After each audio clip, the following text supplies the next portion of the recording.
महाराज जी पूछना चाह रहे हैं कि हर बार गर्भ जब आता है तो गर्भपात हो जाता है महाराज, जो ठहर नहीं पाता, तो महाराज जी पूर्व जन्म के प्रारब्ध हैं या कोई कहता है भगवान की इच्छा है? महाराज जी नहीं, भगवान की इच्छा से पूरी सृष्टि रची गई है, केवल एक गर्भ की नहीं बात है।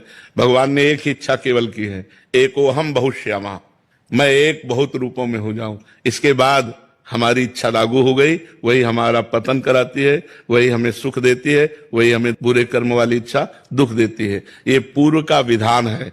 जैसे मान लो आपका तो गर्भ स्रवित हो जाता है, गर्भ टिकता नहीं है, लेकिन गंगा मैया का तो गर्भ से प्रकट हुए बालकों को गंगा में फेंक देना पूर्व विधान।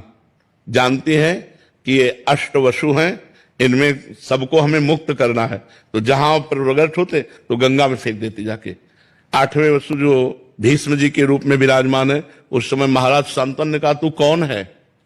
ऐसी मां तो मैंने सृष्टि में नहीं देखी जो अपने नवजात शिशु को जल की धारा में फेंक दे। तो उन्होंने कहा हमने कहा था आप प्रश्न मत करना, लेकिन आपने प्रश्न किया तो मैं देवी गंगा हूं।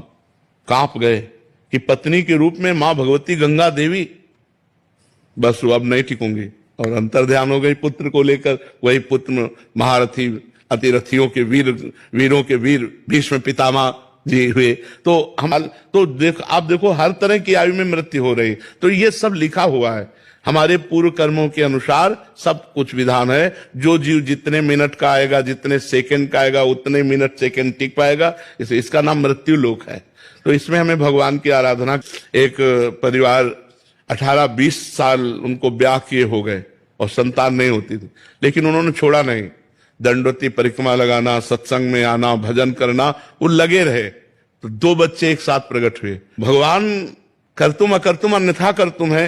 वो कोई साल नहीं जाता जिस साल वृंदावन की दंडवती परिक्रमा नहीं लगाते, खूब भजन करते साथ। अब पाप नष्ट हो गए तो 2 पुत्र एक साथ प्रकट हुए, परिवार चलाने वाले हो गए।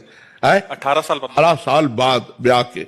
तो हमें लगता है कि अगर हम भजन करें तो भगवान कृपा कर सकते हैं। वो कृपा कर दे, गर्भ रह जाए, बालक हो जाए, वंश चल जाए, उन्हीं की कृपा से। तो खूब नाम जप करें, भगवत आराधना करें।